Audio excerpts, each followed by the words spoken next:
echoing, so I know there's a lot of noise, which is lovely, and the applause would be great just when people are talking. Please try not to whisper or make a lot of noise. And with all that being said, I will call the Prime Minister to open the floor for this debate. Here's here.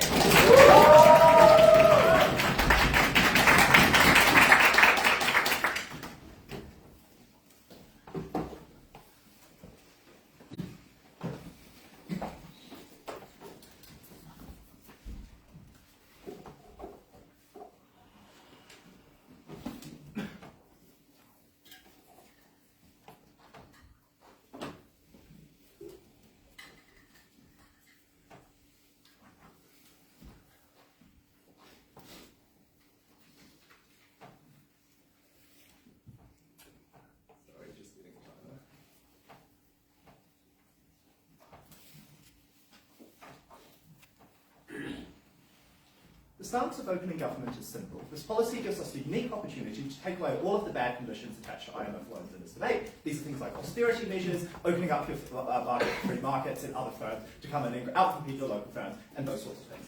Four-part case from opening government here. The first part is that the IMF currently imposes really bad conditions going along with these loans. Because I know Opbench is going to push like, yes, sometimes these kinds of things are necessary, sometimes you need a bit of austerity. We're going to explain to you why the conditions that the IMF imposes here are going to be particularly bad necessarily in the predominant amount of cases. The first reason for this is that the IMF is dominated by economists and people who study those kinds of fields, which means that they have fundamentally been trained to prioritise certain kinds of metrics over others. So things like the unemployment rate, the inflation rate, the amount of government debt that you have, instead of the real impact that this has on people. Like whether you are able to buy food and water, whether you're able to fertilise your crops so that they grow and you earn an income, the amount of poverty within your country and so on. Empirically, if we look at the European Central Bank, we've had a decade since the 2008 financial crisis hit. Throughout this decade, they were pushing austerity, even though Spain had a 27% unemployment rate, because that is what they believed in, and they thought that getting our government debt was the priority instead of ensuring that people had jobs and food and so on. The second reason here is that we think these institutions are fundamentally dominated by the West. They're predominantly funded by states like the US, the EU, etc., who have their own interests in expanding their economies, the amount of trade that they have and so on. They want to break into these markets and earn more for their economies. But thirdly, even if this is not the case, we still have China and other kinds of actors acting in this kind of place. We think that this is even worse because the only unifying interest of all of these countries is to get their industries into these developing countries that have economic crises, which means that they force a high degree of opening up of their markets so that their cheap flooders can flood them there. You're never able to complete them. That is really bad. What's the significance of this contribution to debate? Because on the top of this debate, OG has already established that the IMF is going to impose bad conditions in the vast majority of cases. If CG wants to rely on the IMF being bad, they're relying on this mechanism, this legalisation that we've provided in this debate, and you have to credit OG for it. Part 2, why austerity is really bad and destroys people's lives. This is something that Gov has to defend in this debate, and the first slide it says reducing things like government deficit. Why do we think this is something that is imposed in a large amount of cases? Because this is just what have I written? Lots of economists think that this is important, they see this as necessary in order for their loans to be paid back in the future. There's a perception that with countries like Spain or whatever, or the pigs in the EU, etc., that these are lazy countries, lazy governments who don't crack down on social welfare programs and aren't as efficient as the good Germans. Why do we think that austerity is really bad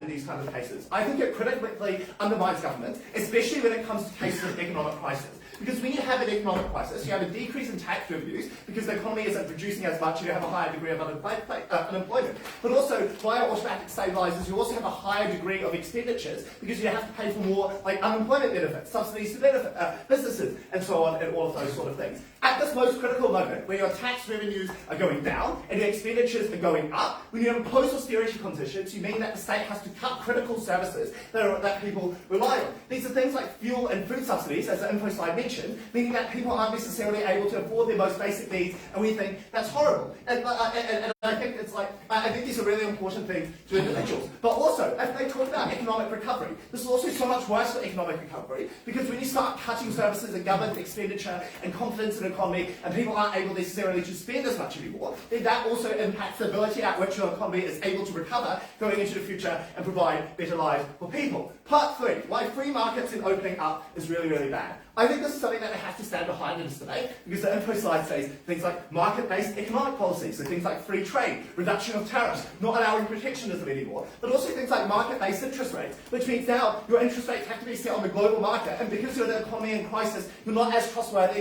and the rates are going to be higher, as opposed to what you're able to do on GovBench, where you're able to do things like state-owned banks offering lower and subsidised interest rates to make it more profitable and more affordable for your businesses to take up loans. Why is this really important? Because I think there's two parts to this. The first part, in terms of international trade, is just as a small economy in crisis, it is incredibly difficult for you to compete with other bigger economies around the world. So, like, if you're a small country that's trying to set up a manufacturing sector or those kind of things, you're unlikely to be able to do this yourself, especially in a time of crisis because your economy is struggling. That's when, like, American and Chinese firms are likely to come in and take up production and exploit your resources and buy up your businesses because they're now able to do so with less international regulation. And now suddenly, the benefits of that economic growth are not being kept within your country, but necessarily moved to other kinds of places. It means you're less able to protect developing and infant industries that might be more successful going into the future, exploit your comparative advantages, noting that at a time of economic crisis, they're specifically vulnerable to, like, not being able to produce or, like, having economic problems in doing so. Before I move on, CEO.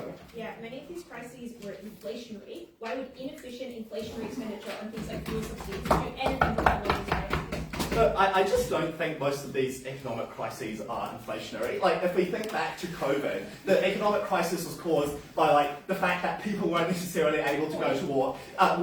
Like, global economic confidence dropped, which meant people were spending less money. If we think to 2008, there was too little demand in the economy, because following the financial crash, people weren't willing to invest. We want lower interest rates so people could invest in these kinds of situations. And finally, even if we get slightly more inflation in our world, even if things recover ever so slightly slowly, we think it's more important to prioritise the people who need the money the most. I don't care if inflation is 2% higher. I want people to have food and fuel so they can live their lives.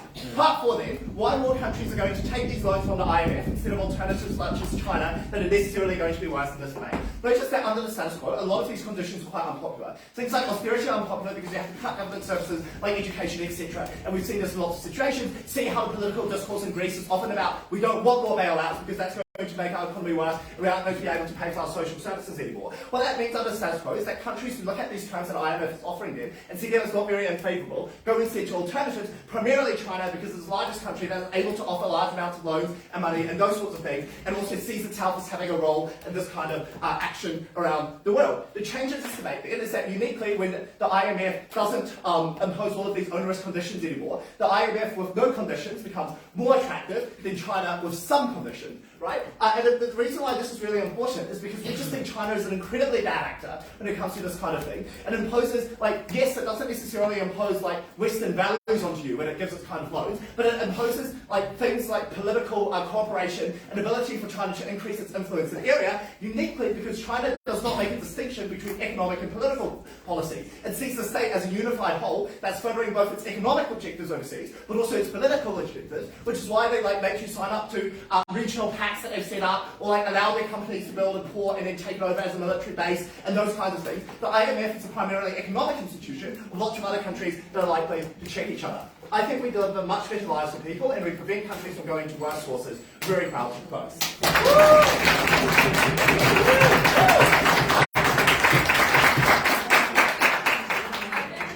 For those remarks, we call the Leader of the Opposition to open the case for OL.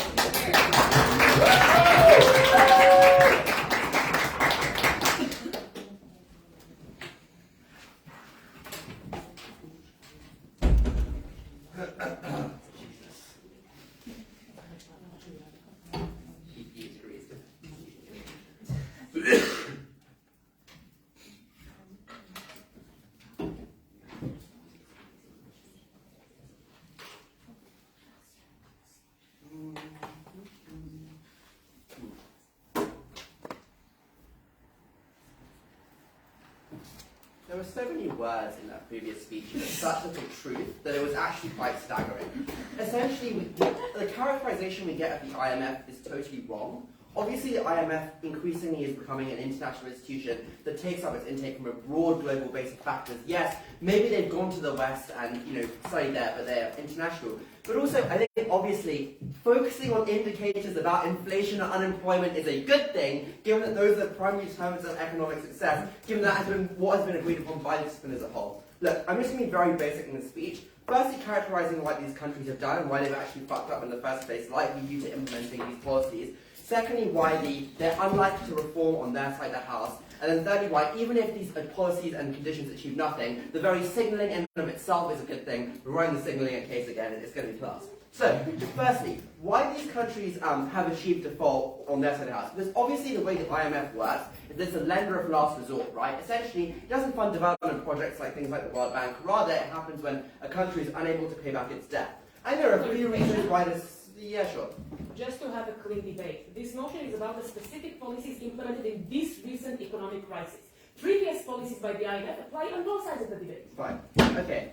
So how have these things... But the likely case in the future as well, because this is a motion that's going forward too, about how these crises have occurred, well, potentially subsidies have led to problems insofar as they're universal, so they have to be done for everyone to lower a market price. Potentially national champions are incredibly inefficient and you're providing them with subsidies, so that's bad. Potentially your foreign reserves have declined because you're trying to prop up a particular interest rate in your countries, or you're trying to have non-market-based interest rate setting.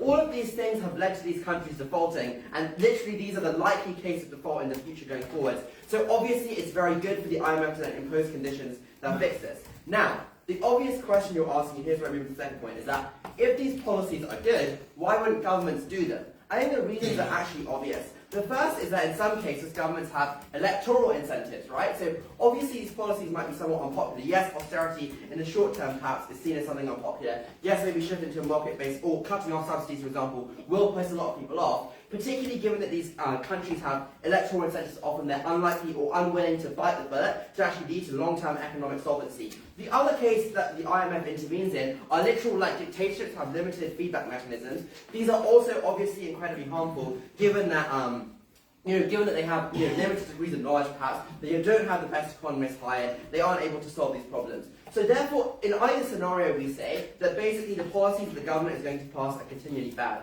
Why are why is market pricing mechanisms far better? We say that the market is able to price in the market is able to price in the risk these countries face to some extent, but also these countries have far more credibility as a result of the IMF bailing them out in the first place. Or at the very least, even if you forget the whole debate about interest rates and so on, we get rid of inefficient subsidies, and that is a good thing in and of itself, because obviously during a time of economic crisis when liquidity is low, pouring more and more money into a national champion that is unable to provide goods at a price that competes internationally is quite a stupid thing to do, right? Because it means that that has a giant opportunity cost for you, and you're propping up a very inefficient company. But even if these policies are neutral or whatever, why is the IMF including these things good? And here is where we make the signalling argument in of itself. So on both sides now, you're unlikely, once you default, to some extent, at least in the short term, to get continued FDI and continued loans and so on from development. But on our side, we now have compliance with the IMF essentially, to some degree, dictating economic policies in these countries.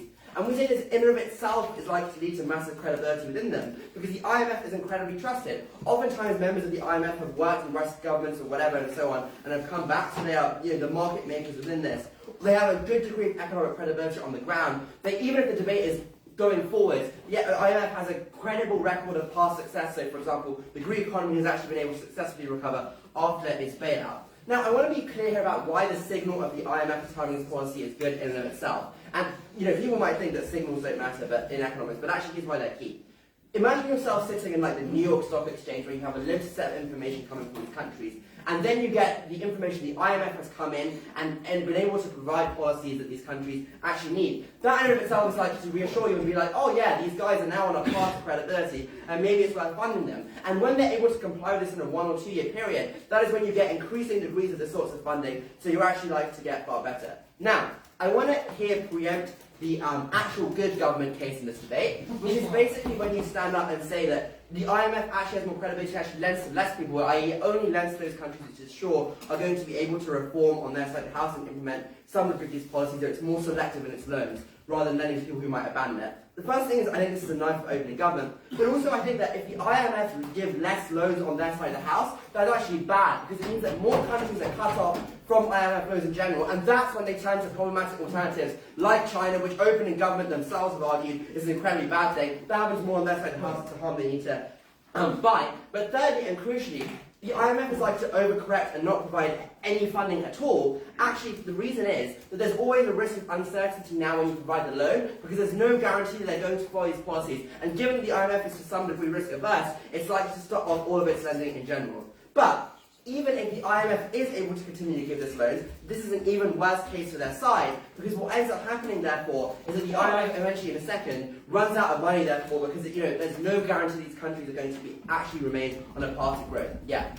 The electoral incentives and so on you described exist in literally any democratic system. Why is it that we see some countries fail and others don't? Yeah, so they agree in every democratic system, but essentially there are external constraints, right? There are credible institutions in the best functioning democracies that mean that you aren't, these countries may collapse. You have things like an independent central bank setting market-based interest rates, which means that you're therefore able to succeed in the long term. That is what we get on Asset House. And actually, that was good, because that was my last mechanism, which is that now the institutions in this country have a mechanism to gain credibility and be trusted and set market-based rates. So, for example, the way this happens is the IMF, in effect, creates central bank to be able to determine, based on market-based forces, what the particular interest rate be and what loans should be, and so therefore you're able to develop. I.e., these countries with these policies are now put on the long-term credible path to growth, which is what their side of the house wants. At the end of this debate, I actually think this is a pretty clear and obvious win for our side. The IMF has some of the most talented and best economists in the world working for it. They are probably the people who are best able to ensure economic growth occurs, and even if not, the very credibility these countries gain from joining this policy in the first place is good. Very proud to oppose. Alright,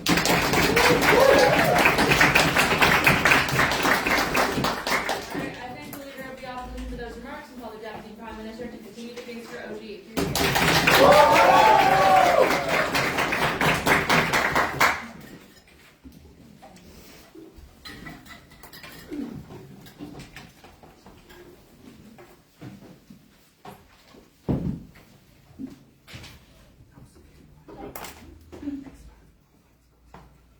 Great.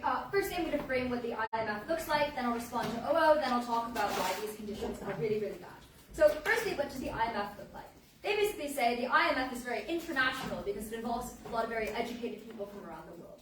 We've framed that this probably looks like people who were educated in Western institutions, even if they come from different countries abroad. And the reason for that is twofold. Firstly, that Western institutions often tend to be the most well-funded in areas of humanities like economics, but also the people who train the economists are probably from a time when there was more privilege for people from the West, which means there's an extensive bias there. The difference then is that Western economies and the ways that people are trained are at a different stage of development. Western economies often tend to be at a different stage of development in the sense that they have a greater competitive advantage over other countries.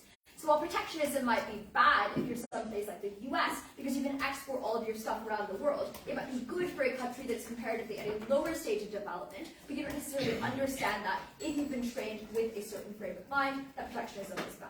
But secondly, these economies often value things like security and the immediacy of getting loans repaid, as opposed to the long-term economic outlook of the country. That's just because they're employed by the IMF rather than by the countries that they're giving loans to prioritize the IMF's interests. This means things that when we're talking about austerity and cutting the jobs of government workers, even though you might be able to repay those loans back faster because now you've cut a bunch of your government deficit, the economy might be fucked later down the line, but you don't care if you're an IMF economist because you still manage to get your money back. This shows that the incentives are bad. Let's then respond to OO. So the first claim on OO is that governments are unwilling to implement these policies themselves, so the IMF needs to come in. So they say dictatorships don't want to. Firstly, these dictatorships probably just go to China instead, which Andrew has explained is really bad. But secondly, if these policies were so great as OO characterized, dictatorships and weaker democracies probably have the most ability to implement these things if they wanted to and they thought it was good, because they don't, they can basically do whatever they want without a lot of accountability. So if they thought it was a good idea and somebody informed them it was a good idea, they probably would do that. Then they say it's not politically popular. Yes, Andrew has explained why a lot of these things are actively devastating to people's ability to afford food and fuel. It's not politically popular because it fucks people over. That's probably a thing from our side. let me talk about IMF signaling and credibility. So firstly, the lender of last resort characterization out of opening up probably undermines this, in the sense that you don't necessarily go to the IMF because you think all of their policies are a really good idea. You do it because you're desperate for money and you will do whatever the IMF tells you to do. This means that if you end up following the conditions the IMF tries to impose on you, there's no additional credibility that's led to your economy, because it doesn't signal that the IMF is making good decisions or that you're making good decisions. It just signals that you are really desperate for money, and that's what the IMF is telling you to do. Secondly, though, we dispute the characterization that countries even trust what the IMF is trying to do in the first place. There are so many horror stories of IMF conditions going wrong in places like Haiti, Nigeria, and Greece, where thousands of people were laid off, where people couldn't afford basic necessities, where that country was fucked for future economic prospects because they imposed all of these conditions. This means that this undermines the credibility claim because countries don't actually believe in what the IMF is telling them a lot of the time. Thirdly, then, on their point about less funding. So, firstly, this relies on the assumption that in the absence of these conditions, countries will have a far less ability to repay loans. The IMF will give less loans.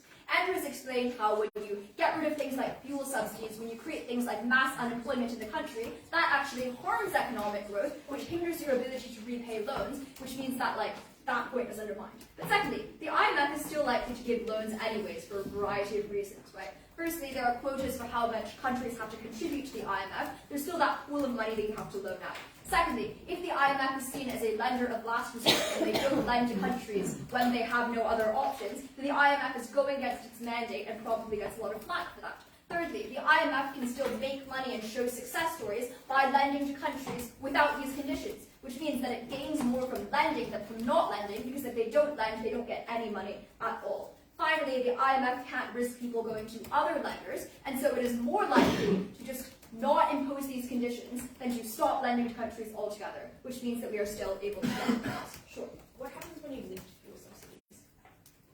When we lift fuel subsidies. So, when we lift fuel subsidies, I don't know, you guys are going to have to explain that. We've explained why fuel subsidies are really good because people are able to get fuel.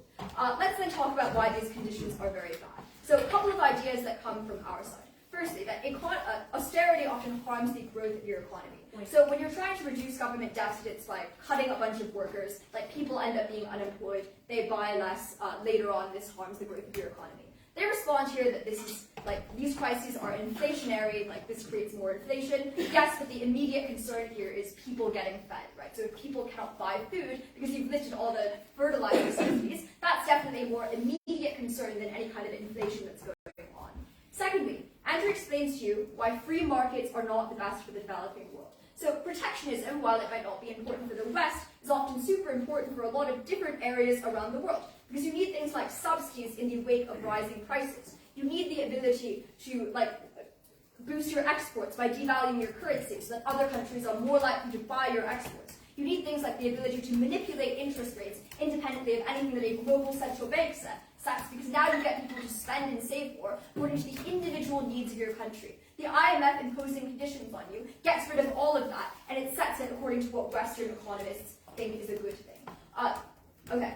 Moreover, this often causes things like civil unrest and strife, right? So when global prices go up, you often need subsidies to keep things affordable. But the problem here is that IMF conditions are often very politically unpopular. And this is an independent thing from economic growth, because when things are politically unpopular, even if they prove that it might be good for the long-term outlook of your economy, if people can't buy food and they can't buy fuel and they can't turn their lights on right now, that causes them to go out into the streets and protest and riot, which is what's going on in Haiti in the face of things like rising food prices.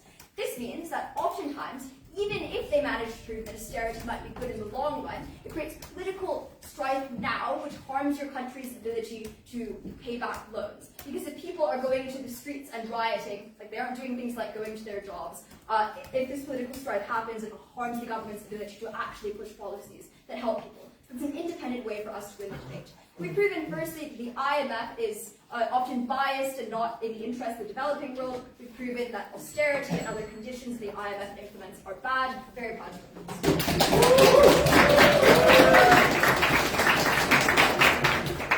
I thank the Deputy Prime Minister for those remarks and call the Deputy Leader of Opposition to continue the case for OO.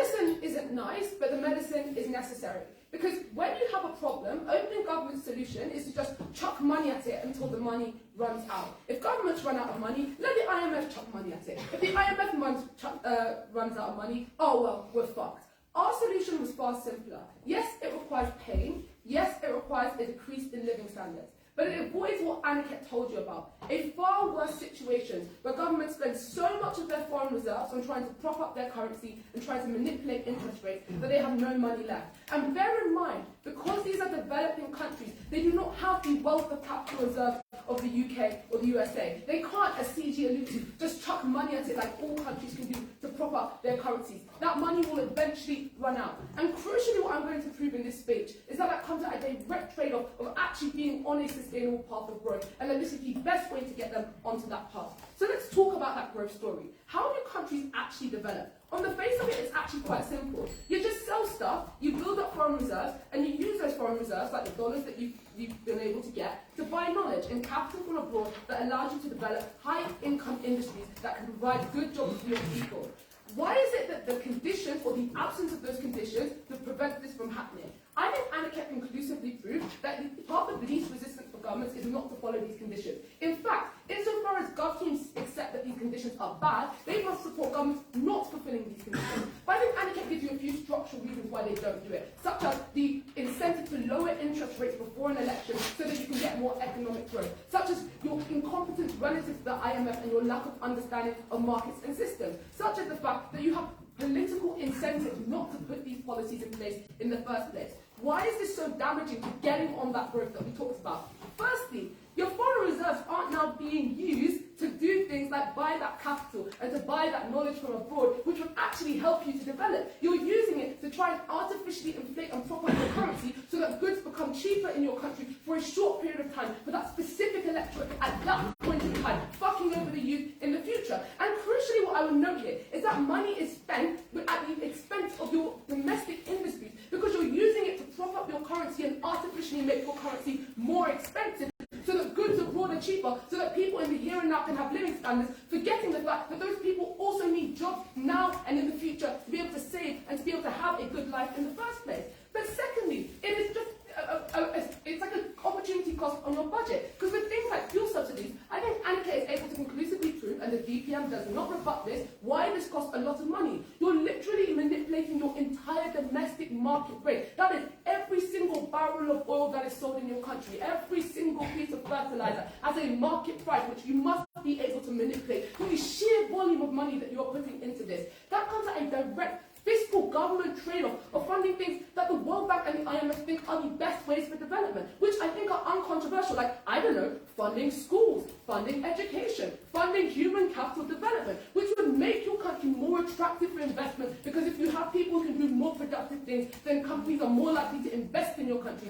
build those factories, because people know maths, they know English, they'll build up tourism. This is the path to development that they uniquely block. I have no idea why they would do that. What are the responses to this? They say, yeah, fuel subsidies help people to live. Sure, but free-falling currencies and not having enough foreign currency reserves to buy grain, like Sri Lanka's situation, is probably far worse on all fronts, such as how bad youth unemployment is, such as the lack of savings of the middle class, such as people's living standards in the future. But secondly, note they say trade liberalisation is also in this debate. So if Gov say these goods are essential to the extent that they must be subsidised, surely international market competition for the importing of these goods would lower prices on our side anyway. Secondly, I want to talk about the IMF, because they say that they do things like care about things like inflation and employment rates. I would note a couple of reasons why inflation is good and why it's the most important thing in this debate. Number one, it protects investment. Any foreign direct investment that you get or any internal investment is not protected when inflation is high because the value of that money goes down. That is what inflation is. So if I put in £1,000, it'll be worth £20 if your inflation is skyrocketing. We are able to stem that trend, which means you can be sure when you put in money, it actually has value, which means you make long-term investments. This is why on the comparative, by the way, we're more likely to be able to fund things like long-term investments like schools, hospitals and roads, because that currency is not massively eroding in value over time due to the sheer volume of the inflation. Two, just on a normal level, it is things like being able to have confidence that the value of the savings that you put in as a mother on a market stall will actually hold value so that you can send your kids to school for the next 10 years, so that they can be able to develop in the first place. And finally, I think those savings on their side are bad because they no value in the first place. That is when you lose confidence in your economy. You start not doing things like paying taxes, and that is when you get the breakdown of your economy. Why is this more important than austerity? I'll take CG in a second. Firstly, economic growth works in equilibrium. So yes, we get less economic growth. We might get more unemployment in the short term, but that means people accept lower wages, which means that people invest more in these countries because there is a cheaper environment in general, which means more growth. It works in a cycle. However, inflation spirals and can only be controlled by progressively harsher measures. That is where you get worse outbreaks of things like social disorder on their side. CG. If all that people want is to get free money and for politicians to make populist decisions, why is Liz Truss not in office right now? Sure, I think that some people have the capacity to be smart and make smart decisions. Yeah. I think electorates in some constituencies, in some situations, might make the economically prudent decision, but the comparative is that some people won't, some electorates won't. Ours is policies which are enforced on all of these countries, which mean that all of these countries do this. If they accept that these policies are politically popular, then I think they're opening to talk about social unrest and people being unhappy about not being able to eat and heat. So they need to resolve that before they can even access that case. Finally, preempting CG about this recent shit of COVID, and COVID meaning that you don't need this policy in the first place. One, this is a very narrow definition of the motion, which relies on a very clear and very bended assertion about what certain words in the motion mean. We deal with the plurality of cases. But secondly, and more importantly, we think we've proven that these reforms are positive things for developing countries, full stop, regardless of the context, meaning that we still take the vast majority of cases. Finally, COVID was inflationary, which means that it falls under the subset of cases that we're talking about. The fact that supply chains were disrupted because people at home increased inflation, because it was harder to get shit to people, so that shit costed more. People pulled out of the workforce because they were ill, meaning you had to pay more wages for people, which means that there was inflation. Insofar as that is the case, our case still stands because it is good for government to lower their budget so that they don't help to exacerbate that inflationary spiral. Inflation kills savings, therefore inflation kills hope. The only way to ensure development is to ensure that you take the medicine. I am proud to oppose. I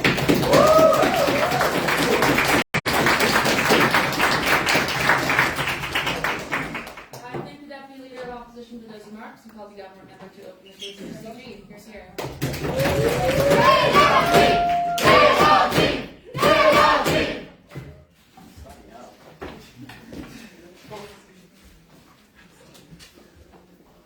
University I'm from.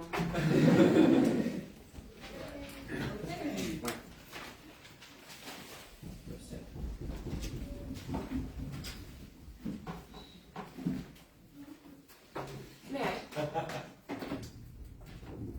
I'll make one point in my speech. It's gonna be better than anything that was said before, so it's gonna win. I'll just start with one piece of weighing and one piece of rebuttal, and then I'll show to you why we think that we don't want blanket policies on all countries, but rather tailored specific policies that are good for the economic circumstances of each individual country, in which we will prove also why governments are likely to make good decisions on the counterfactual, filling in the link that OG-LEC and OO seem to challenge. Before that, one piece of weighing, one piece of rebuttal. Weighing. Andrew starts his speech by saying we're going to be contingent on their analysis on why the IMF makes bad decisions. You know why I'm so happy that takes them out of the debate? Because the InfoSide literally tells us what the decisions the IMF is going to make are. I don't need to analyze any part of this, and this is why we think most of OG was in fact off clash. If we just show concretely why the specific policies in this debate are often bad for countries, we are much better in showing why this will lead to bad decisions, as opposed to some abstract, there are differences between developing and developed countries, which don't ever link to why it means that these policies aren't also good for developing countries, like OO suggests. Secondly, response to OO.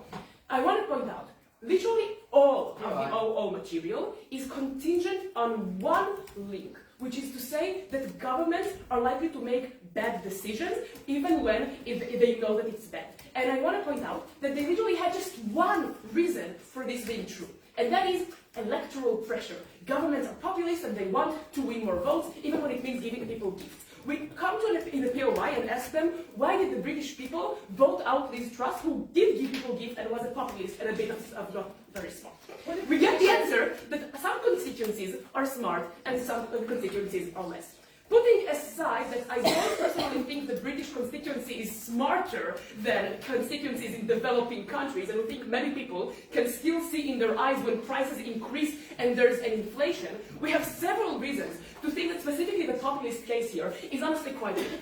A, we think that citizens, especially in times crisis, where economic crisis is the main thing at headlines on the news, are very much aware of mismanagement by governments and do hold them accountable to this. Especially when inflation in particular is something that is very tangible and easy for me to see. I don't need to have complex understanding of macroeconomics to see that the prices are higher than they were a month ago, even though it's been just a month. So we think people are going to hold governments accountable to it for good reasons. Secondly, note how in many developing countries, there actually isn't really much of a democracy, meaning that you are not held to many election processes where you care about immediately being elected and giving people gifts, but rather you actually have long-term incentives as a leader who is going to stay a leader for life or for many, many years, meaning that you do care about the success of your economy at large, even when it's temporarily unpopular. Rest of the rebuttal will be integrated. Let's get to the points. Firstly, why do we think oftentimes these policies are bad for government? And I want to point out what our burden here is. We don't have to prove that in all or even most cases these policies are bad for them. Only that in the cases in which that are changing by the motion, it's bad for them. Because if we show that the government, in the cases that these policies are good for them, would still opt for them voluntarily, we don't need the motion. Cool. What are the harms of these policies in some cases? A, we think that increased interest rates are very bad for business. This part OG already said. What did they not already say? We think that uniquely, A, unemployment, which is something that comes as a result of the lack of businesses because it's harder to start a business when you need to take loans which are much more expensive when you increase interest rates, are going to be more harmful to these countries than the direct harms of inflation. Reason being, inflation just means prices are higher, but to an extent, salaries are also higher. Not to the same extent sometimes. Difference being is, unemployment means zero salaries, and inflation will still happen, even if just a bit less, meaning that the impact of people is worse. Secondly, long-term versus short-term. Inflation is a short-term crisis that will eventually end when shortages resolve, say when the war in Ukraine ends and we all have fuel again, as opposed to ruining the business structure in these countries, which means long-term implications because people lose jobs and you need to retrain them after a year out of the market when you don't have businesses in the first place, etc. Thirdly, we think that some of them can actually use the current timing to use a comparative advantage, because if they uniquely in the developing countries don't increase interest rates or lower their currency level, when other countries increase interest rate, it means that businesses have an increased incentive to move and shift into developing countries from the developed world, because this is a much friendlier business environment, and this is a unique advantage that they are losing. Secondly, obviously during a crisis of shortage of energy and food, subsidizing energy and food is uniquely important. It's approximated that about 30 million people in Africa are on the verge of famine right now because of lack of import of grains from Ukraine and other sources. This is something that can uniquely be solved only when governments make good decisions. Why do governments make good decisions on our side? A, importantly, on both sides when they take IMF loans, the IMF can advise them. They have all of the expertise, analysis of, they went to business schools and learned everything, because the IMF doesn't have to force them to just tell them what they should do if the problem is information. Secondly, because anti-corruption measures exist anyway, it means that governments will have to be transparent on both sides and justify to voters why they accept or don't accept IMF proposals. The IMF would post what they propose, it will be on the news, people will ask politicians why not accept it, and they will have to justify in this particular case. Thirdly, central banks do exist in many developing countries, and you know what else? The IMF anyway, on both sides of the debate, demands increased independence for central banks. This is not a unique policy in the info slide, this exists in any day opening. The UK voted out trust because the IMF criticising trust plan sent UK markets into freefall. Thank you, exactly. I'm just getting to that. You know the funny thing? The IMF would criticize the political leaders for this on both sides of the debate. I literally just explained. Information is not an issue. You can advise them anyway, and you have to be transparent.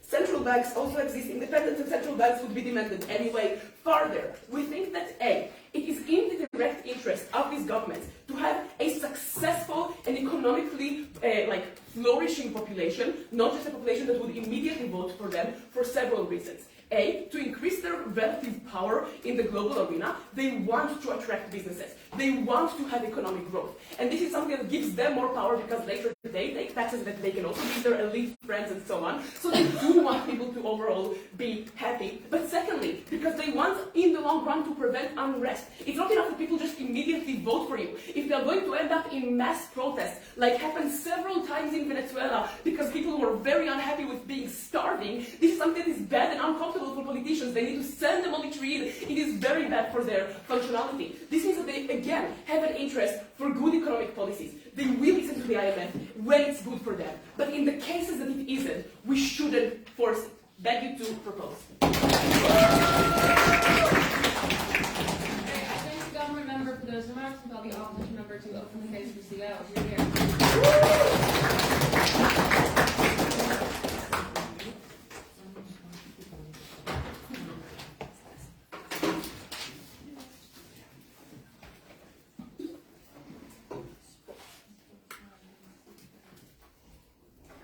One observation in starting this speech, which is that opening government themselves provide the logic to explain why the IMF does not do these loans and these conditions in the deeply uncharitable ways that they describe, that is to say, prevent countries from doing literally any pandemic relief, because, as they note, it is in conflict with other blocs like China, like ASEAN, etc. And what that means is I think that the government has to defend, as closing government correctly observes, the specific policies indicated in motion, which means that you're likely to get rid of policies specifically disliked by economists, things like immensely costly and inefficient fuel subsidies, rather than abandoning literally all pandemic relief. What I'm therefore going to prove for the rest of this speech is just to explain why these specific policies specified in motion respond very poorly to the specific context of COVID-19, noting also that the comparative in this debate is the removal of all conditions, something which I think closing government is insufficiently engaging with.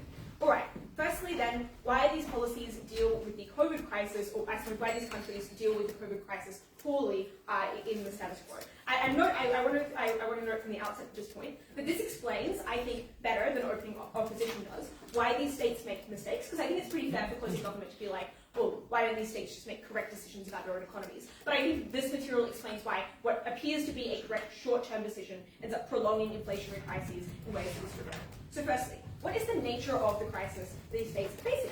I would just note that it is extremely inflationary, like empirically true, and that's for a couple of reasons. Firstly, it's because of an initial supply shock, but importantly, it is not transitory, like even the Fed has admitted that, because following that, there are two dynamics that prolong inflation.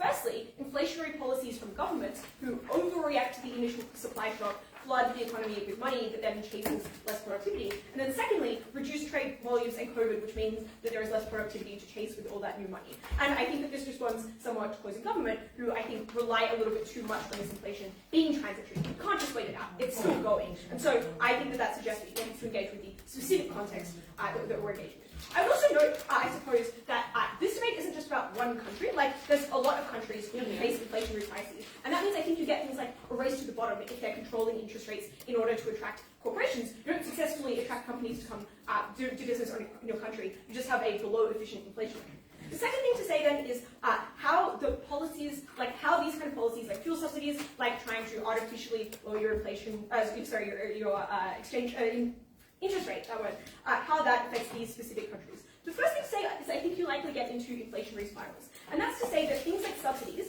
which I would like to note are huge, like countries like Mexico have spent literally 1% of their GDP on fuel subsidies over the last 2 years. They become decreasingly affordable over time. Like as your economy gets worse, you are less able to continue to prop up those industries. What eventually has to happen then is you take those subsidies off and go into a massive supply shock that people were unable to adjust for. I think that is probably pretty terrible. But additionally, you become decreasingly productive as the value of your currency, which goes down, becomes less appealing to investors. Like there is less development occurring in your country, which means there is less productivity for all this money floating around to chase. Additionally, you become decreasingly able to pay back loans. Firstly, because loans are often denominated in USD and the US interest rate empirically has gone up hugely. But secondly, because given that your productivity falls, your currency becomes worth less. And that means that you now have to pay more back on your American loans, but also it's more expensive for you to do so in your own currency. That I think means that you are a decreasingly trustworthy state to lend to as these crises go on. So that goes to suggest that these crises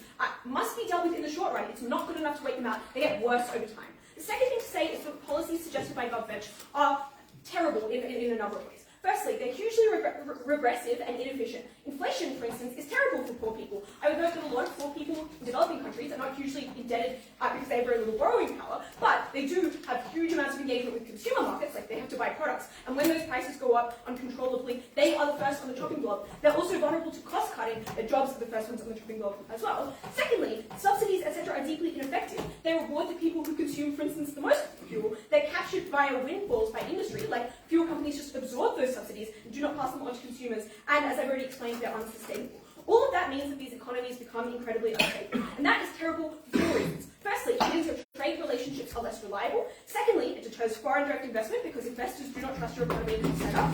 Thirdly, it means you have to engage in costly currency production that clearly is unsustainable. And fourthly, it harms your democracy for the reasons that opening government observes. The final thing I want to note is that this is really bad for the industries that we probably like. It is the industries that create growth, that require investment, that rather than like primary industries that like low exchange rates, we probably want to propagate in these countries. I would also finally note that fuel subsidies have put Latin American countries back literally like 5 years on climate commitments. I think this is probably pretty fucking bad for climate change as well. All of that goes to suggest that these specific policies that we're engaging with in this debate do not work and are just terrible for these countries' economies.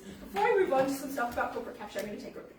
Yeah, reducing inflation sounds nice, but the question from OG is whether you would prefer the EU doesn't subsidise fuel at all and lets poor people freeze this winter. Unresponsive to my intro, you can do transfers that help the poorest of people without sinking 1% of your GDP into terrible, environmentally destructive and unsustainable subsidies.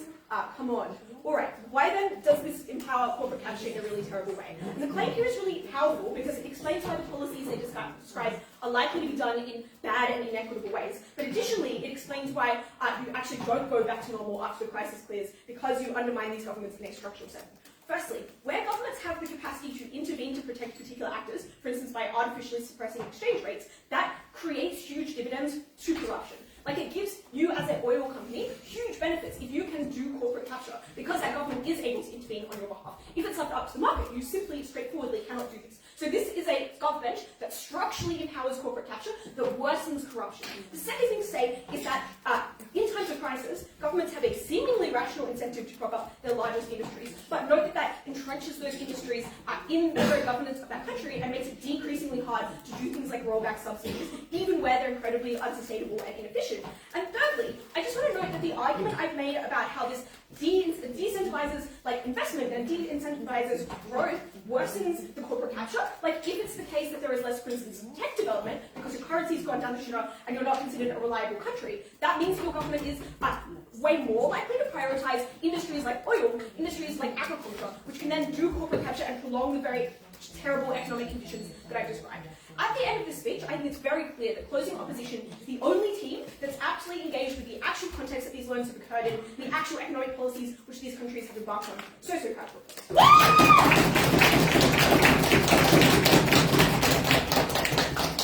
thank the opposition members for those remarks and call the government whip to continue the case procedure.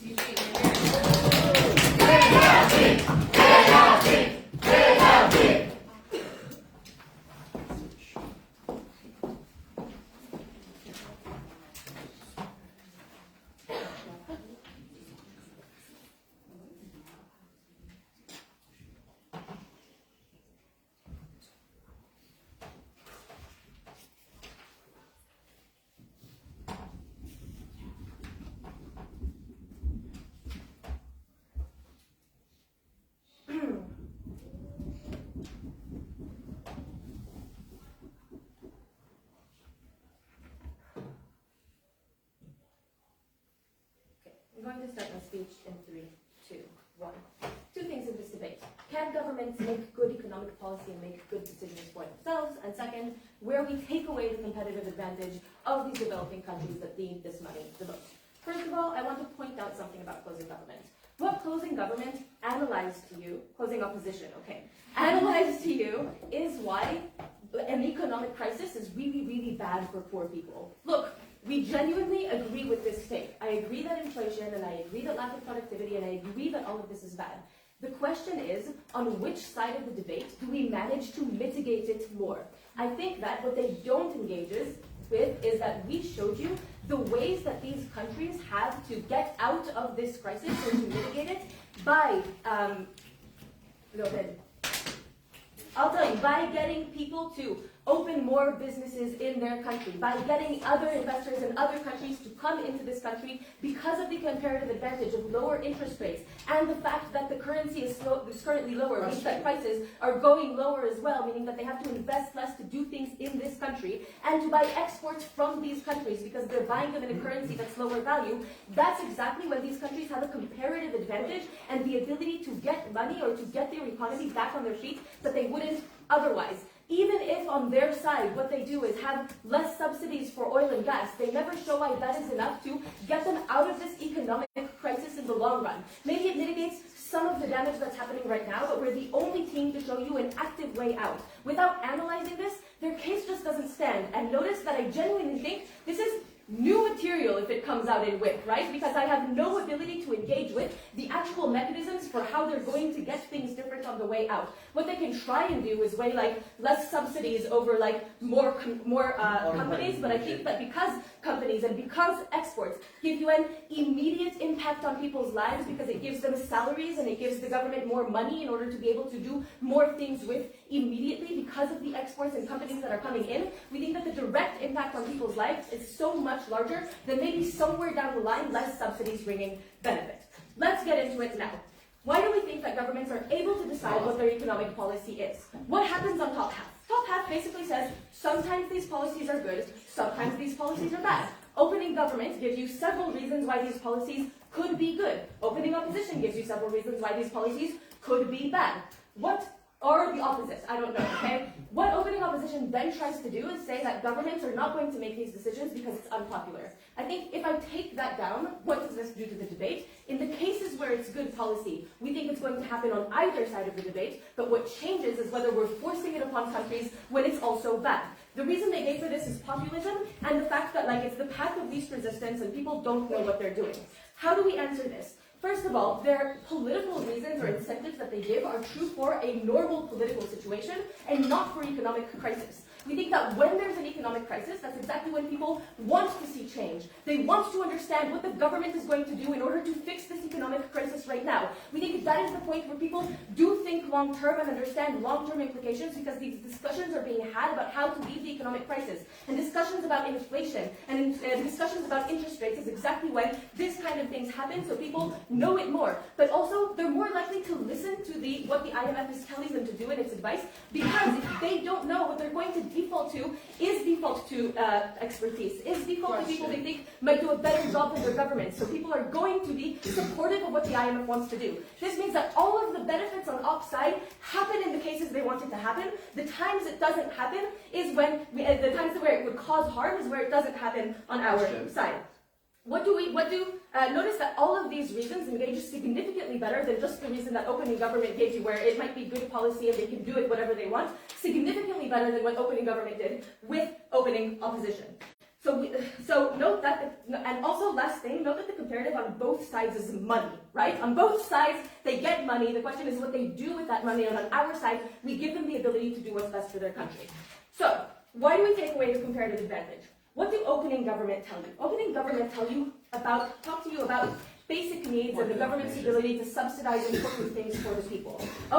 Rightfully attack them on this and say that when there is a default, when there is an economic crisis, the government isn't able to do those things anyways. That's why our edition is so significantly important, because we give you the comparative and explain why, on our side, the steps that you can take when you don't impose that policy and the natural processes that happen when you have a comparative advantage to other countries allows you to get more money, allows you to do things that make the economy better at the end of the day, meaning that the government has more ability to actually do the things and give the basic needs, and maybe not and subsidize the thing that it wants to subsidize on our side, meaning that even in economic crisis, it can do more than it would have been able to do on the other side. Opening opposition say that what happened is that subsidies is what caused a lot of this crisis in the first place, and therefore if you continue to subsidize, that's going to be bad. Notice that literally this is an assertion. Look at your notes, and it doesn't analyze this at any point. He just says that a national champion is bad. I don't think that's true. I think that what likely happens is that these countries are dependent on other countries in order to help them with their economy, because they're usually exported, because usually what they do is give cheap labor for other countries, and when other countries are less likely to consume, that means they have a less influx of money. It's not yet. What we show is why, even if that's true on either side, comparatively on our side, you have more consumption from other countries and more of these other countries trying to help you because you have a comparative advantage. Now I will take closing if you have anything. Yeah, if it's true that countries just make decisions that are good for them, why has Mexico spent 1% of its GDP on inefficient petrol subsidies? I think that maybe in some cases they will make that, but we show you why it's more likely that they make good choices on our side. I don't have to defend no one ever making mistakes, just show you likelihood. That's why it's about a consumption crisis. That's why it's crucially important that we incentivize other countries and consumers from other countries to continue to consume our products. Even if it doesn't solve it entirely, it still shows a comparative advantage and why we get more money than we would otherwise. Why is this more important than anything else in this debate? Notice that A, we just think in the long run it means people get more money. Both because of the things we showed you, but both because when we show you that countries are more likely to pay back their loans and more likely to show that their economy is growing as a result of this, that's when the IMF trusts more to give more countries things and has more money in the first place. But also we just think that it successfully pulls in companies or pulls in consumption that doesn't necessarily go away afterwards. So then it saves more time. Notice that this is logically prior to civil unrest. So when we show you the way to avoid civil unrest on our side, that is significantly better and shows you your ability to avoid bad alternatives like China in the long run as well and in the next economic crisis. Because we showed you the only way out, please vote CG.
Two parts to this speech. Firstly, proving why the IMF has greater incentives and capacity to impose conditions well. Secondly, why independent of those incentives, the specific conditions we are debating are good. Firstly, who is the best at imposing these conditions? The first thing I'm going to do here is look at opening government. They say the IMF has bad incentives, and the mechanisms here are one, it's run by wealthy neoliberal economists, and economists care about getting money, they don't care about countries they're loaning to. I just want to note that basically all of opening government's harms of subsidies being good, austerity being bad, rely on the benevolence of the IMF. And the reason for that is because it's true that austerity is sometimes good, sometimes bad, it's true that subsidies are sometimes good, but obviously that's not true all the time. Austerity can be good in times of hyperinflation.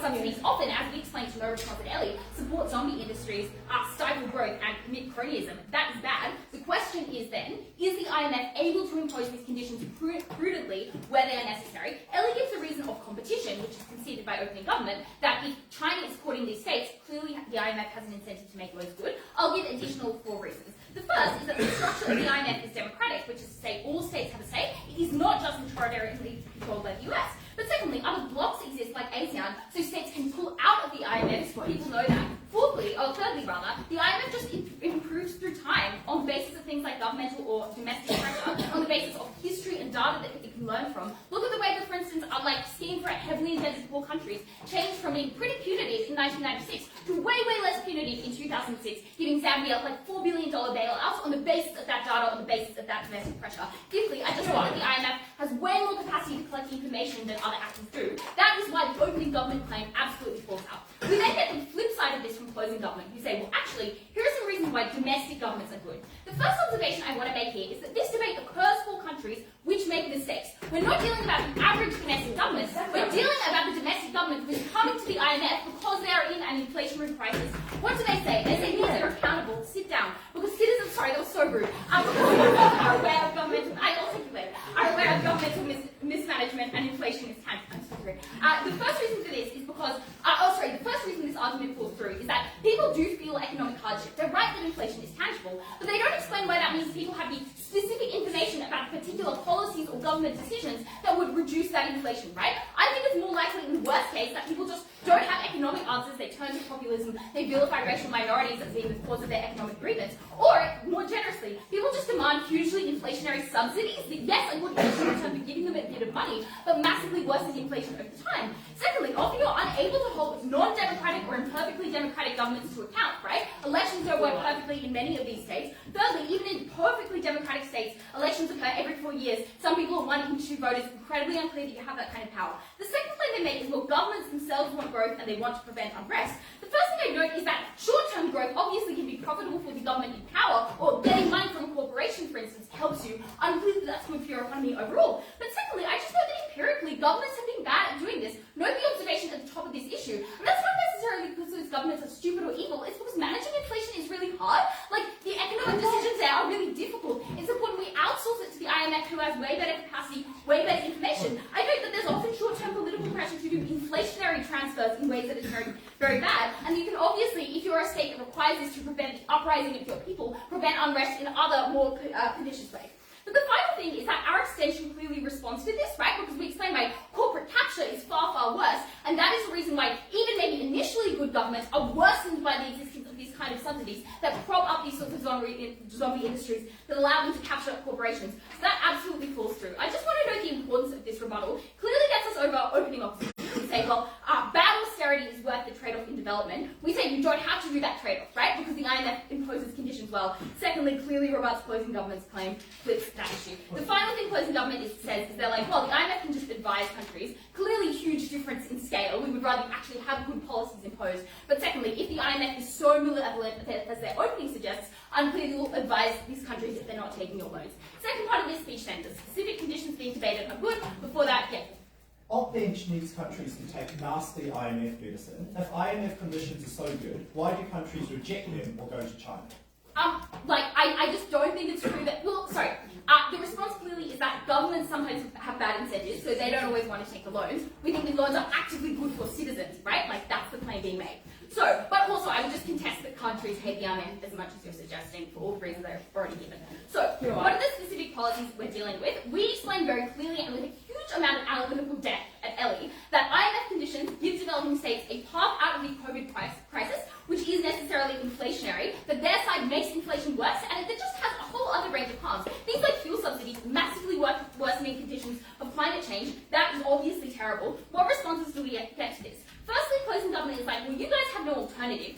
Firstly, even if we didn't, we're saying this makes inflation worse, so it's a harm you should be avoided. Secondly, clearly you do have other policies that exist. We can support, like, direct transfers to the poor as opposed to, like, other inefficient subsidies. And I know that most economists support some degree of intervention. We think that happens on our side. The second claim from closing government is like, well, here are some reasons why the specific policies are good for developing states. They're like, firstly, increased interest rates harm businesses, and so that's bad. I would note firstly that if inflation exists on either side, and yes, increased interest rates are to some degree inevitable. But more importantly, this is not true. Businesses are more scared of rising inflation than they are of rising interest rates, because increased interest rates necessarily, only deter borrowing. But investors, if they don't believe that their money is going to be worth anything, aren't going to invest at all, which is why that's a comparatively greater harm. The second claim is like, well, inflation is short-term, so you shouldn't restructure businesses. Clearly, we explain this is a long-term issue, and you should not have the kind of economic structure that makes you vulnerable to inflation in the first place. Final thing is like, well, food subsidies are good. I don't think this is specified by the info slide, and clearly if people need money for food, right, we think think those are kind of humanitarian measures that the IMF is not going to stop countries from getting to. So this is incredibly important, right? We think that we explain that regardless of incentives, these policies are good. And the final thing we explain, again to no response, is why this makes corporate capture worse. I know that that is prior to the clash about good or bad incentives, right? Because we explained that even good governments are massively vulnerable to THBs. The final thing I'll really quickly rebut is the claim from OG that states will hate these conditions, then they go to China, and that's bad. Firstly, that suggests that there is a competition with the IMF, which undermines their first benefit. Second, relies on people hating these conditions. We explain why not. Third, it assumes a tipping point in terms of states being courted by China. Fourth, they assert without proving China is bad. I think the BRI is pretty good in many ways. Clear CO win.